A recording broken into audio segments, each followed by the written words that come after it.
ಅದಕ್ಕೆ ಸಾಕ್ಷಿ ಇಲ್ಲಿ ನಡೆದ ಆ ಸಂಭ್ರಮ. ಅದೇನಂದ್ರ ನೀವೇ ನೋಡಿ.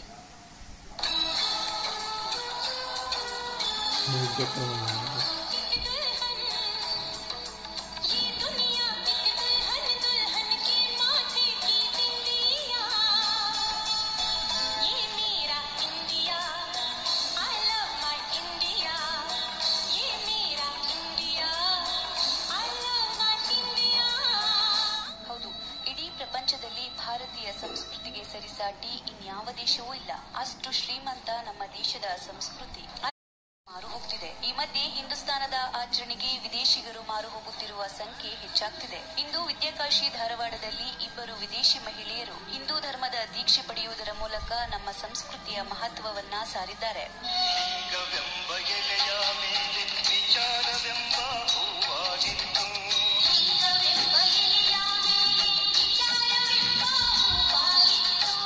ಕೈಗೆ ಬಳೆ ತೊಟ್ಟು, ಹಣೆಯಲ್ಲಿ ಕುಂಕುಮವಿಟ್ಟು, ಸೀರೆ ಧರಿಸಿ ಅಪ್ಪಟ ಭಾರತೀಯ ನಾರಿಯಾಗಿರುವ ಇವರು ಜರ್ಮನ್ ದೇಶದ ಊತ ಹಾಗೂ ಆಸ್ಟ್ರೇಲಿಯಾ ದೇಶದ ಕೊರಿಯನ್.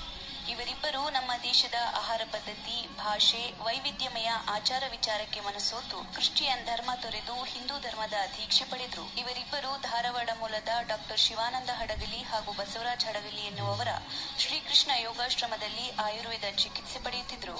ಈ ವೇಳೆ ಭಾರತೀಯ ಸಂಸ್ಕೃತಿ ನೋಡಿ ಮೆಚ್ಚಿದ್ದಾರೆ. ಹೀಗಾಗಿ ಇಂದು ಇವರಿಬ್ಬರು ಉಮಾ ಗಂಗಾ ಅಂತ ಹೆಸರಿಟ್ಟುಕೊಂಡು ಲಿಂಗಾಯತ ಧರ್ಮದ ದೀಕ್ಷೆ ಪಡೆದರು.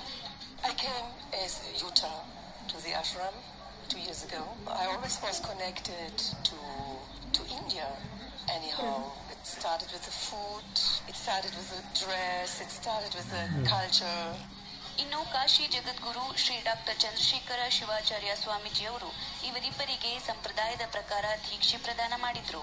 ಈ ಕಾರ್ಯಕ್ರಮದಲ್ಲಿ ಭಾಗಿಯಾದ ಹಲವರು ವಿದೇಶಿ ಮಹಿಳೆಯರ ದೇಸಿ ಆಸಕ್ತಿ ಬಗ್ಗೆ ಸಂತಸ ವ್ಯಕ್ತಪಡಿಸಿದ್ರು. 50 ವರ್ಷದಿಂದ ವಿದೇಶಿಯರು ಬರ್ತಾ ಇದ್ದಾರೆ. ಅಲ್ಲಿ ಬಂದವರು ವಿದೇಶಿ ದೀಕ್ಷೆ ತಗೊಳ್ಳಿಕ್ಕೆ ಇಷ್ಟಪಡ್ತಾರೆ. ಅಂತವರಿಗೆ ನಾವು ಜಗದ್ಗುರುಗಳಿಂದ ದೀಕ್ಷೆ ಕೊಡಿಸ್ತೀವಿ. ಯಾರು 3 ವರ್ಷದಿಂದ ಜರ್ಮನಿಯಿಂದ ಯೂತ ಅಂತ ಬರವಳ್ತೀವಿ. ಅವರು ವಿದೇಶಿ ದೀಕ್ಷೆ ಪಡೆದುಕೊಂಡ್ರು. ಅವರಿಗೆ ಉಮಾ ಅಂತ ಹೆಸರಿಟ್ರು. ಆಮೇಲೆ ಇವತ್ತು ಕೊರಿಯಾನ್ ಅನ್ನೋರು ಆಸ್ಟ್ರೇಲಿಯಾದಿಂದ ಬಂದಿದ್ದಾರೆ ನಮ್ಮ ಆಶ್ರಮಕ್ಕೆ. ಅದಕ್ಕೆ ಇಲ್ಲಿ ಜಗದ್ಗುರುಗಳನ್ನ ಇಲ್ಲೇ ಕಾರ್ಯಕ್ರಮ ಇರ್ತಾರೆ. ಅದಕ್ಕೆ ಇಲ್ಲಿ ಕರ್ಕೊಂಡ್ಬಂದು ಅವರಿಗೆ ದೀಕ್ಷೆ ಕೊಡಿಸಿದ್ದೀವಿ.